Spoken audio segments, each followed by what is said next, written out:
आज के case studies के इस लेक्चर में बात होगी पति कब अपनी पत्नी, उसके बॉयफ्रेंड, उसके परिवार वाले, उसके रिश्तेदार, उसके पड़ोसियों के ऊपर किन किन परिस्थितियों में केस कर सकता है और कौन कौन से केस कर सकता है। इन्हें ध्यान से नोट कर लीजिएगा और केस करने के लिए आपके पास में क्या सामग्री होना चाहिए इसके बारे में बात करेंगे।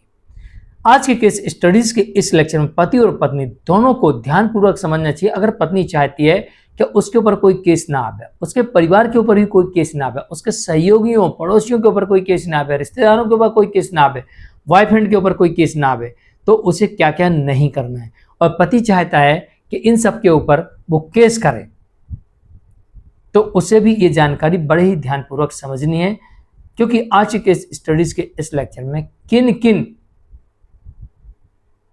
किन तरह के अपराध में कौन कौन सा केस कर सकते हैं और उसके लिए साबित करने के लिए आपको किस तरह की सामग्री की आवश्यकता पड़ सकती है।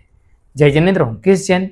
वीडियो को लाइक और शेयर कर दीजिए और इस तरह के जजमेंट्स का पैकेज पाने के लिए जिसमें लगभग 200 जजमेंट्स मिलते हैं या अन्य किसी जानकारी के लिए दिए गए नंबर पर आप हमें संपर्क कर सकते हैं।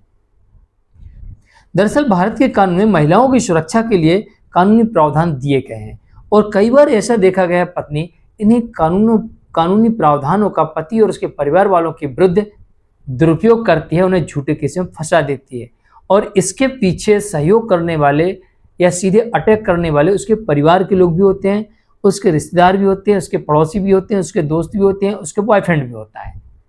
तो ऐसे में पति को भी भारत के कानून में ऐसे कई प्रावधान दिए गए हैं उसे न्याय दिलाने के लिए, वो भी इन कानूनों का प्रयोग कर सकता है, इनका उपचार ले सकता है यहाँ पर, क्योंकि उपचार उपलब्ध है। अगर पत्नी या उसके परिवार के लोग या रिश्तेदार गलत व्यवहार करते हैं, धोखा देते हैं, हिंसा करते हैं या झूठी कार्रवाइयाँ करवाते हैं, तो ऐसे में पति उन्हें दंडित करवा सकता है जुर्माने से, जेल से, और साथ ही ऐसी पत्नी से बिना एलिमनी, विदाउट मेंटेनेंस डिवोर्स भी ले सकता है। नंबर 1, पति पहला काम कर सकता है कि इनके विरुद्ध FIR करवा सकता है। दूसरा, मानहानि का केस भी कर सकता है। तो यहाँ पर पति हो चाहे पति यहाँ पर पत्नी हो, चाहे उसका बॉयफ्रेंड हो, चाहे उसके परिवार के लोग हो, चाहे उसके रिश्तेदार हो, इन सब के ऊपर मानहानि का केस भी हो सकता है और पुलिस कंप्लेंट केस यानी FIR भी हो सकती है या क्रिमिनल केस कोर्ट से भी हो सकता है। तो पहला हो गया FIR, दूसरी होगी मानहानि केस, तीसरा हो गया यहाँ पर पति ऐसी पत्नी से डिवोर्स ले सकता है, वो भी without alimony, without maintenance divorce मिल सकता है। नंबर 4, कस्टडी की डिमांड कर सकता है, बच्चों की कस्टडी की डिमांड यहाँ पर पति कर सकता है, लेकिन इसके लिए भी कई तरह के प्रावधान देखे गए हैं और किन किन कंडीशंस में कस्टडी मिलती है इस पर भी बात करेंगे। नंबर 5, झूठे केस रद्द करवाने के लिए पति अपनी तरफ से कार्रवाई कर सकता है, ये भी पति के पास अधिकार मौजूद है। नंबर 6, मानसिक प्रताड़ना के आधार पर कानूनी राहत यानी कि डिवोर्स और पत्नी के द्वारा लगाए गए सारे केसेस रद्द करवाना और पत्नी और उसके परिवार वालों से हमेशा हमेशा के लिए सारे नाते रिश्ते तोड़ना, ऐसी राहत भी मिल सकती है। और नंबर 7, केस के दौरान भी पति पत्नी सहित अन्य के ऊपर भी आपराधिक मामले दर्ज करवा सकता है। अब ये किन कारण से होते हैं, किन किन परिस्थितियों में केस होते हैं, इसके बारे में बात कर लेते हैं। नंबर 1, झूठा दहेज का केस है, झूठा घरेलू हिंसा केस है या अन्य कोई भी झूठा केस है, तो यहाँ पर पति उसका विरोध कर सकता है, उन केसेस को रद्द करवा सकता है और रद्द होने पर उनके ऊपर मानहानि का केस भी हो सकता है और क्रिमिनल ऑफेंस भी हो सकता है, क्योंकि झूठे केस में फंसाया गया इस कारण से। लेकिन जहां पर मानहानि हुई है ये आपको साबित करना पड़ेगा। कैसे हुई है?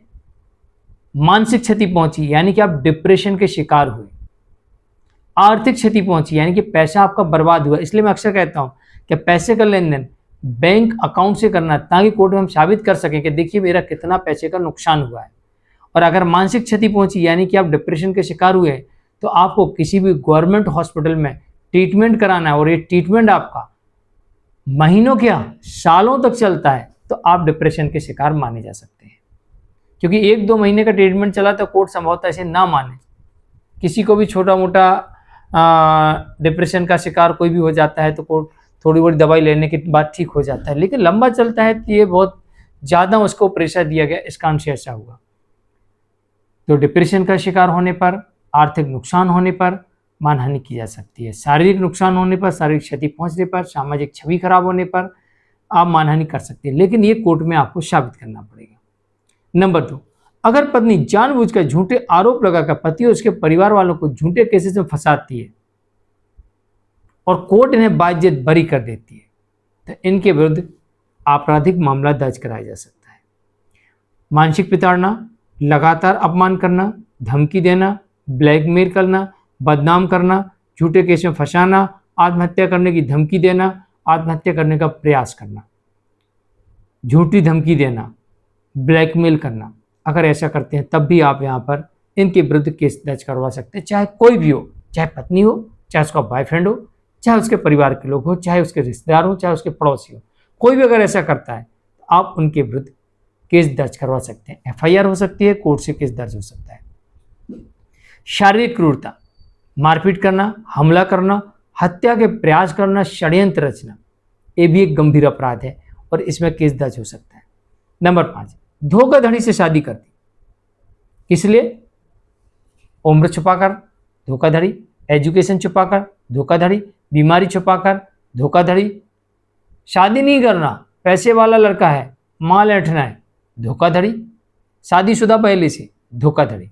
तो ऐसे में आपराधिक मामले दर्ज हो सकते हैं, ऐसे में शादी शून्य हो सकती है और ऐसे में डिवोर्स लिया जा सकता है। नंबर 6, बच्चों से मिलने से रोकना। बच्चों से मिलने से रोकना, अगर बच्चों को बिना कारण अलग रखती है, बच्चों को रोकती है, तो ये भी आपके प्रति एक मेंटल क्रूरटी है और एक डिवोर्स में आपको ग्राउंड काम आ सकता है। ऐसा जजमेंट देखने को मिला जहां पर कोर्ट ने कहा कि पत्नी जानबूझकर बच्चों को पति से मिलने नहीं देती, इस कारण से पति के विरुद्ध मेंटल क्रूरटी हुई और मेंटल क्रूरटी के आधार पर कोर्ट ने यहाँ पर पति के पक्ष में निर्णय दे दिया। और इसके अलावा अगर आप कस्टडी चाहते हो तो आपको ये साबित करना पड़ेगा कि आपकी पत्नी आपके बच्चों के प्रति लापरवाह है, उसके साथ मारपीट करती है, उनका ख्याल नहीं रखती है, छोड़ के चली गई है। ये जब तक आप साबित नहीं करोगे तब तक आपको छोटे बच्चों की कस्टडी मिलना मुश्किल होता है और आपको बच्चों की गारंटी देना पड़ेगा, जीवन की, भविष्य की, शरीर की, सुरक्षा की, तब जाके आपको कस्टडी मिलेगी। नंबर 7, पैसे के लिए ब्लैकमेल करना, जबरन वसूली करना, एक्सटॉर्शन मनी की डिमांड करना और गलत तरीके से पैसे मांगना, तब भी आप इनके ऊपर केस कर सकते हैं। नंबर 8, संपत्ति को नुकसान पहुंचाना, अशांति फैलाना, केस के दौरान जबरन घर में घुसना, धमकाना, डराना, ये भी बड़ा ऑफेंस बनता है और इसके आधार पर आप उन्हें दंडित करवा सकते हैं, जेल तक हो सकती है, एफआईआर हो सकती है। नंबर 9, झूठी जानकारी सोशल मीडिया पर फैलाना, बदनाम करना, फर्जी पोस्ट करना, चुगली करना, ये मानहानि का केस बनता है, आईटी एक्ट का केस भी बनता है और आपराधिक मामला भी बनता है और इसमें कंपनसेशन लिया जा सकता है और इनको लंबी सजा भी हो सकती है। नंबर 10, पति की प्रॉपर्टी पर कब्जा करना। पति की प्रॉपर्टी पर कब्जा करना एक ये भी बड़ा कारण हो सकता है। कोई घर पड़ा था, जाके ताला तोड़ के पत्नी उस पर रहने लगी, मेरे पति का है, या फिर कोर्ट ने राइट टू रेसिडेंस का आदेश दे दिया, पत्नी को एक कमरा दिया गया, बाद में पत्नी ने इस तरीके से सीन क्रिएट किया कि घर वालों के घर से बाहर निकाल दिया और पूरे मकान पर कब्जा कर लिया, या पत्नी के नाम से मकान हो गया और पत्नी कहती है ये तो मेरे नाम से, भागो यहाँ से, निकलो।